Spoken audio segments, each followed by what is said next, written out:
Imagine standing in front of a mirror at midnight. The lights are out, the air is heavy, and the only sound is your own breathing.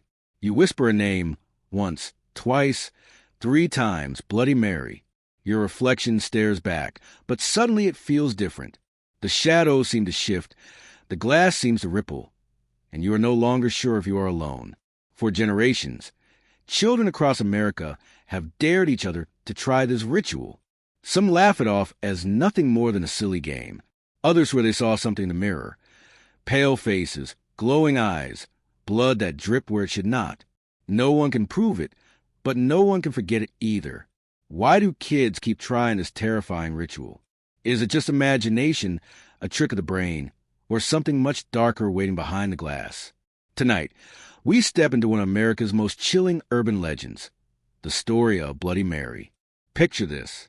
The streets outside are quiet. The air is thick, and the only light comes from a dim lamp casting long shadows across the walls. Inside a house, a group of children are whispering nervously. They are not planning a game of cards or watching a late-night movie. They are preparing to perform a ritual that has been whispered about for generations. One that involves darkness, a mirror, and a name repeated again and again, Bloody Mary. The scene is familiar to countless people across America. At sleepovers, in the safety of a friend's bathroom, children challenge each other to step into the dark and summon a spirit that no one has ever truly proven exists. Some are laughing, brushing it off as a silly game. Others are trembling, wide-eyed, gripping the edge of the sink as they prepare to whisper the name that makes their blood run cold. The instructions seem simple. Turn off the lights. Stand in front of a mirror. Chant the name Bloody Mary. Sometimes it is 3 times. Sometimes it is 13. Each variation has its own set of rules. Some versions demand that you spin in circles. Others require you to hold a candle, its flame flickering as if the air itself grows tense. And always at the center of it all is the mirror, that silent, reflective surface that feels suddenly alive when you stare into it in the dark. What makes this ritual so powerful is not the act itself, but the feelings it awakens. The laughter dies down quickly once the chanting begins. A nervous giggle turns into a hushed silence. Everyone waits, holding their breath, because the stories they have heard promise something terrifying. They say that if you do it correctly, the ghostly face of a woman will appear in the mirror. Sometimes she is covered in blood, her eyes hollow and vengeful. Sometimes she reaches out from a glass. And sometimes, according to most chilling versions, she drags you into the mirror with her. It is hard to say when this legend truly began. Some claim it dates back centuries, rooted in folklore about spirits trapped in reflective surfaces. Others insist it was born in the mid-20th century, spreading like wildfire through playground whispers and childhood dares. But no matter where it came from, the legend of Bloody Mary has become a rite of passage. At some point, almost every American child has either tried the ritual or heard about it from someone who swears they did. And this is what makes the story so enduring. The mirror ritual is not just a silly childhood prank. It is a test of bravery. It is an invitation to step into the unknown. It is a dare that pits your courage against your fear, leaving you to wonder whether the stories are just make-believe, or whether there really is something waiting in the shadows of your reflection. As we walk through the streets tonight, lit by neon signs and the hum of traffic, think about how strange it is. Here in Indonesia, the sidewalks are filled with motorbikes, food stalls, and the noise of everyday life. Yet somewhere across the world, in countless American homes, children are whispering the same name in the dark, a name that still carries weight, a name that still inspires fear, a name that refuses to fade away, Bloody Mary. It often begins with a whisper. Children sing together in a circle, sharing ghost stories as the night grows late. One child leans forward and says, "Have you heard about Bloody Mary?" The room falls silent. The name alone carries a certain weight, a chill that seems to settle in the air. Every child has either heard it before or knows someone who claims they have tried it. That is how the ritual spreads. From whispered stories, from rumors that are passed along like secret treasures, from the thrill of telling a tale that can make someone's heart pound. The power of the Bloody Mary legend lies in its ability to travel. It does not need television, books, or movies to survive, though all of these have helped it grow. Instead, it moves through the voices of children, across playgrounds, at school cafeterias, at sleepovers when the lights are out. The legend becomes stronger with each retelling, because every child adds a little twist. One says Bloody Mary has red, glowing eyes. Another insists she carries a knife. Someone else swears that when their cousin's friend tried it, she actually appeared just for a second before the lights flick back on. This constant evolution keeps the story alive. Urban legends thrive when they can adapt. That is why, even after decades, the Bloody Mary ritual still has power. No one knows exactly what is supposed to happen, but that uncertainty is exactly what makes it terrifying. It leaves space for imagination, and in that space, fear grows. Think about it. The setting is always the same: a bathroom, a mirror, the darkness. The mirror is an ordinary object, something we use every day without a second thought. But once the ritual begins, that mirror transforms. It becomes a doorway, a thin line between our world and whatever lies beyond. Staring into your own reflection in the dark is unsettling enough. Add the chanting of a ghost's name, and suddenly the air feels heavier, the shadows deeper, the silence sharper. Why is it that children, who are often the most vulnerable to fear, are the ones who continue this ritual? The answer is in the nature of childhood itself. Children crave adventure. They want to prove themselves, to show courage, to push against the boundaries of what feels safe. The Bloody Mary ritual gives them exactly that opportunity. It is forbidden, it is frightening, and it is something you can only attempt when the adults are not looking. In a way, it is a secret test of bravery shared among peers. Imagine now walking down a narrow Indonesian street at night, the kind lined with food stalls and glowing neon signs. The air is filled with the aroma of fried noodles, the sound of motorbikes passing, and the chatter of people. It feels alive, vibrant, full of everyday life. Yet across the world, a child is standing in a dark bathroom, holding their breath, staring into the mirror, waiting to see if a shadow will move. The contrast is striking. One space is filled with noise and light, the other with silence and fear. Both are real, both exist at the same time, and together they remind us of how powerful stories can be. The whispers about Bloody Mary have crossed generations. They are no longer just playground rumors. They are now part of America's cultural fabric, a piece of folklore that refuses to fade. And even though the stories change with time, the essence remains the same: the fear of what might be waiting in the mirror. Who is Bloody Mary? That question has haunted the legend for decades, and the truth is, no one can ever fully agree. Some versions insist she was a queen. Others describe her as a betrayed young woman. Still others whisper she was a witch whose curse echoes across centuries. The uncertainty only adds to the fear, because a story without one clear answer can never be put to rest. One of the most popular explanations points to Queen Mary I of England, who reigned in the mid-16th century. She earned the name Bloody Mary for the hundreds of Protestants she ordered executed as she tried to restore Catholic rule. To some, she is remembered as a monarch stained with blood and cruelty. It is easy to imagine her spirit, restless and vengeful, appearing in a mirror to frighten those who dare to call her name. But there are other stories too. Some say Bloody Mary was a young woman who died tragically, betrayed by a lover or punished for crimes she did not commit. In these versions, her ghost is not a queen but a victim, her rage fueled by injustice. Still others claim she was a witch who was burned at the stake, her soul forever tied to mirrors as a way to reach back into the living world. This variety of origins gives the legend flexibility. Depending on where you hear the story, Bloody Mary might appear differently.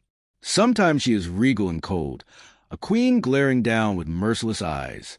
Sometimes she is disheveled and broken, her face streaked with tears and blood.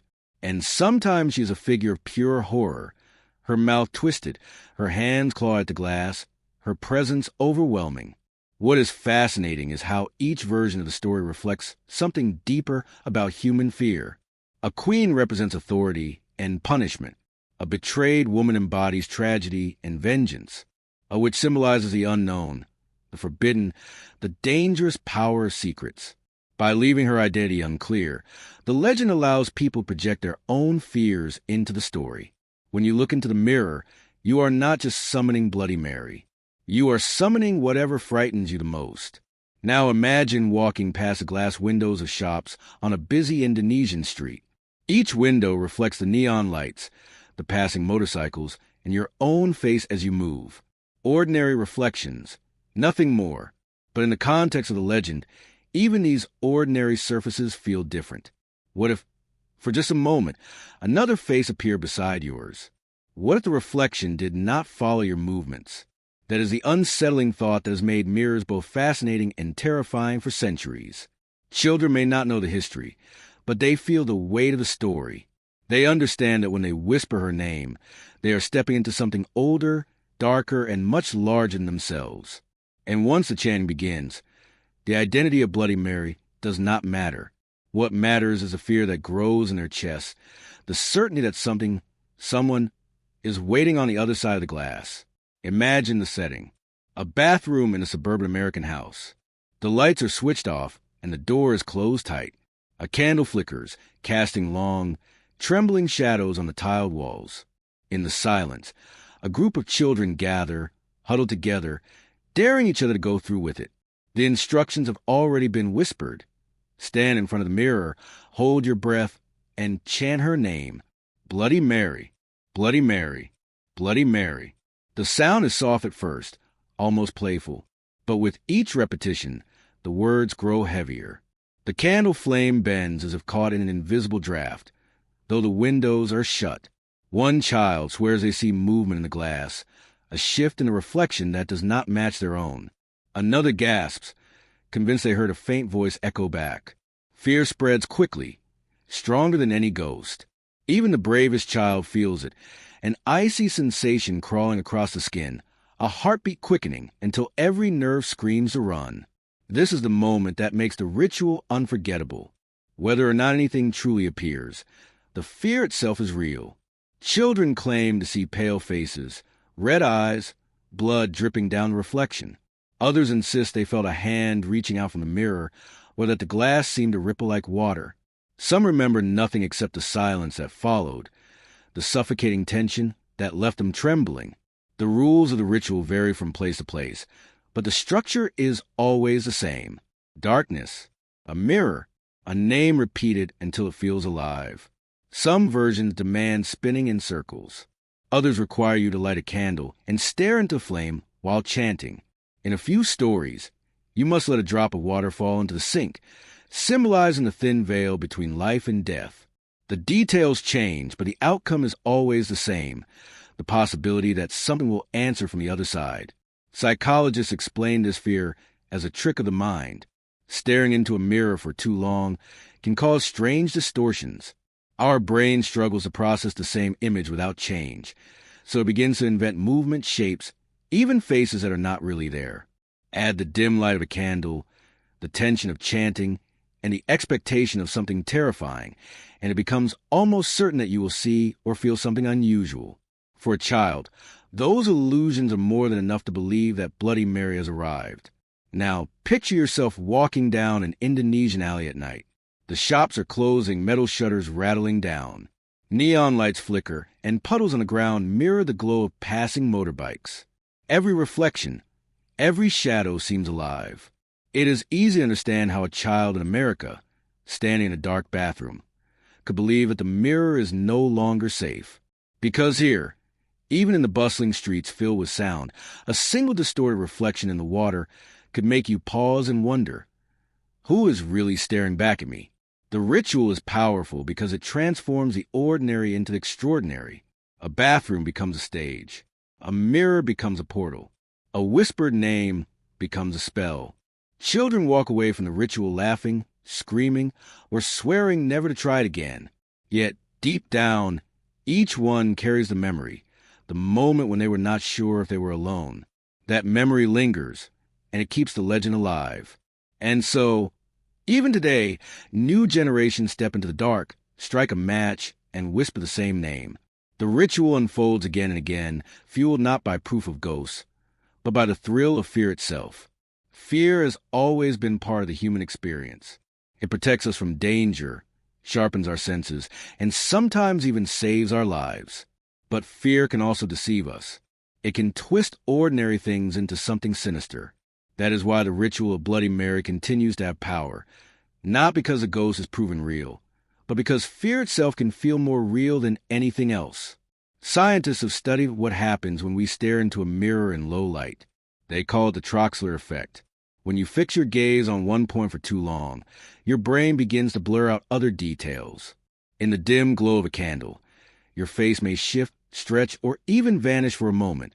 Shadows move where none exist. A pale figure might appear, but it is nothing more than your brain struggling to make sense of what it sees. For a frightened child, however, the scientific explanation is meaningless. What they feel in that moment is not illusion. It is terror. There is also the power of suggestion. Before a child even steps into the bathroom, they have already been told what to expect. They have heard stories of red eyes, dripping blood, and ghostly hands. The mind, primed by these stories, fills in the blanks. A shadow becomes a face. A flicker of light becomes a claw. A sudden chill in the room becomes a presence of something unseen. The brain does not just see what is there. It sees what it expects and what it fears. But perhaps the most important element is the group itself. Rarely do children attempt the ritual alone.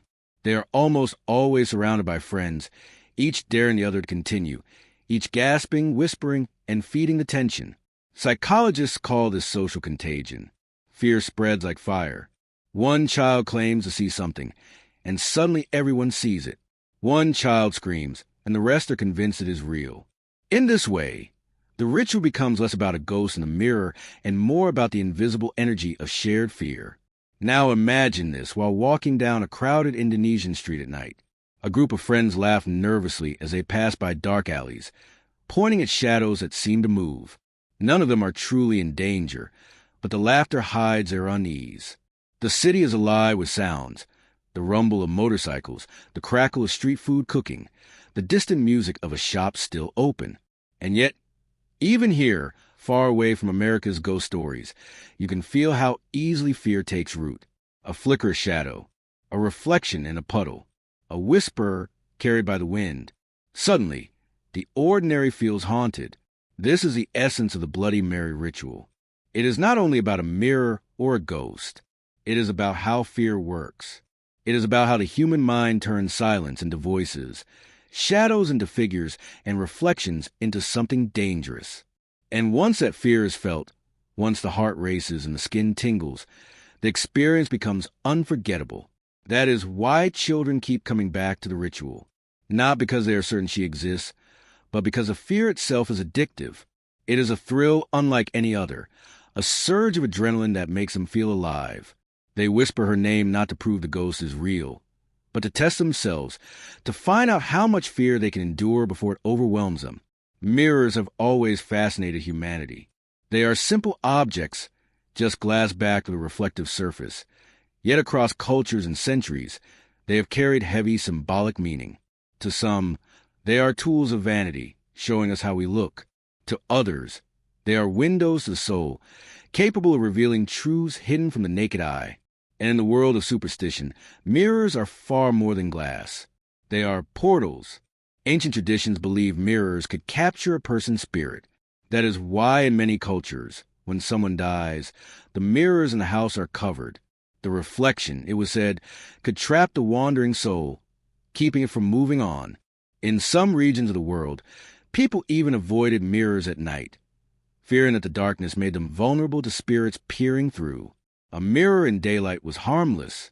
A mirror in the shadows was something else entirely. This belief makes the Bloody Mary ritual more than just a children's dare. When a child whispers her name in front of a darkened mirror, they are not simply playing. They are reenacting an ancient fear that mirrors are thin boundaries between our world and another. By chanting a name, they are, in a way, knocking on the door of that hidden world, hoping or fearing that something will answer. Think of the symbolism. The mirror shows you yourself, but in the ritual, you want it to show something else. You invite the unknown into a space meant only for your reflection. You blur the line between what is real and what is imagined. That tension, the possibility that the mirror might reveal more than your own face, is what makes the legend so powerful. Now, imagine walking through a busy Indonesian street at night, where windows of shops reflect a glow of neon signs and passing crowds. Each reflection is ordinary, harmless, yet the thought lingers. What if, in one of those reflections, a face appeared that did not belong? What if, for just a moment, the mirror showed more than it should? Even in a lively environment filled with food stalls, laughter, and noise, that possibility sends a shiver down the spine. The Bloody Mary ritual, then, is not just about one ghost. It is about humanity's long-standing fear of reflections. From fairy tales like Snow White, where mirrors speak, to folklore that warns of spirits trapped in glass, mirrors have always been uncanny objects. They look familiar, yet they hint at something deeper. They are part of our daily lives, but they carry a history of superstition that never truly disappears. Children may not know this history, but they feel it. The unease of staring into a mirror in the dark is universal. It does not matter if you are in America, Indonesia, or anywhere else. The silence, the reflection, the uncertainty, it all comes together to awaken a fear older than the story itself. And so, the ritual continues. Every chant of Bloody Mary is more than just a dare. It is an echo of centuries of myths about mirrors, shadows, and the world that might exist just beyond the glass. Why do children keep daring each other to call on Bloody Mary, even when the stories are terrifying? The answer lies in the strange attraction of the forbidden. Human beings, especially when young, are drawn to boundaries. We are curious about what lies beyond the line we are told not to cross. And nothing feels more forbidden than calling upon a spirit in the dead of night. For many children in America, the Bloody Mary ritual is their first brush with the supernatural. It is not performed by priests nor guarded by rituals of religion. It is something whispered among peers, something done in secret, far away from the safety of parents. That secrecy makes it powerful. It feels like entering a hidden world, a place where rules no longer apply. The thrill is not only in the possibility of seeing a ghost, but also in defying authority. Parents often tell children not to dabble in such things, not to summon spirits, not to play with forces they do not understand. And yet, precisely because it is forbidden, the ritual becomes irresistible. Children want to test it. They want to feel the rush of breaking rules, the exhilaration of doing something dangerous but within reach. Psychologists compare this to the way people are drawn to haunted houses, horror movies, and roller coasters. The danger is not real, but the body reacts as if it is.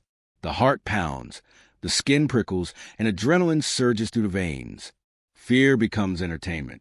And like any form of thrill-seeking, it is addictive. Once you survive the ritual, you want to tell the story. You want to laugh nervously and boast that you face a mirror and lived. That retelling is part of the reward, the badge of courage that proves you dared to do what others only whisper about. Now imagine walking through the lively streets of Indonesia at night. You see groups of teenagers gathered by food stalls, laughing, daring each other to try spicy dishes or risky stunts. The same playful courage exists everywhere in the world. In America, it takes the shape of the Bloody Mary ritual. In Indonesia, it might be a ghost story told near a rice field, or a dare to enter a supposedly haunted house. The details differ, but the spirit of the challenge is the same. Testing limits, embracing fear, and finding excitement in what feels dangerous. What makes the Bloody Mary ritual unique, however, is the intimacy of it. It happens not in a crowded street, but in a small, enclosed bathroom. The walls are close. The air is still. The only company you have is your own reflection. The contrast is stark. Outside, life continues, full of noise and light. But inside, you're alone with the possibility of something unnatural staring back. That is why the ritual leaves such a deep impression. It isolates you in the very place you feel most vulnerable. The forbidden has always carried power, and when it comes in the form of a whispered name in the dark, it becomes irresistible. Children might laugh after it is over, but in their hearts, the fear lingers. The story does not end with the ritual. It grows, spreads, and waits for the next group to try. Every urban legend survives because someone, somewhere, swears it is true. The Bloody Mary ritual is no different. Across America, children tell stories not what they heard, but of what they claim to have seen with their own eyes. These are the tales that keep the legend alive, whispered from one generation to the next. One story tells of a girl at a sleepover who dared to chant Bloody Mary's name 13 times. Her friends waited outside the bathroom door, giggling nervously. Then they heard her scream. When they rushed in, she was sobbing, insisting she had seen a pale woman with blood streaming down her face. Of course, no one else saw the figure, but her terror was so real that the story spread through her school like wildfire. Another account speaks of a boy who tried the ritual with a candle. He said that halfway through the chant, the flame bent sharply, as though someone had exhaled beside him. When he turned to look, there was no one there. But in the mirror, he swore he saw a shadow standing just behind his shoulder. From that night on, he refused to sleep with the lights off. Some tales are even darker. A few children claim that when they performed the ritual, scratches appeared on their arms, or that the mirror fogged up with words written across the glass. Teachers, parents, and scientists dismissed these as tricks of the imagination, the result of fear and suggestion. But to the children who lived through them, the experiences felt undeniable. These stories spread quickly because they are personal. It is one thing to hear about a legend from a book, but it is another to hear a classmate trembling as they insist it happened to them. That first-hand fear makes a legend feel alive and ensures that every new generation approaches the ritual with fresh caution. As you walk along the crowded streets of Indonesia, with motorbikes weaving past and voices filling the night air, imagine how easily such stories could cross oceans. A legend born in one country finds its way into another because fear speaks a universal language. You do not need to see the ghost yourself to believe the possibility. Hearing someone else's trembling voice is enough. In the end, whether the stories are real or not does not matter. What matters is how they make us feel. Each account adds fuel to the fire, turning a simple bathroom ritual into one of the most enduring urban legends in America. And as long as children keep whispering about pale faces, bloodied mirrors, and shadows that should not be there, the legend of Bloody Mary will never die. The legend of Bloody Mary might have begun as whispers in schoolyards and sleepovers, but it did not stay hidden for long. Over time, the ritual stepped out of the bathroom and into the spotlight of popular culture.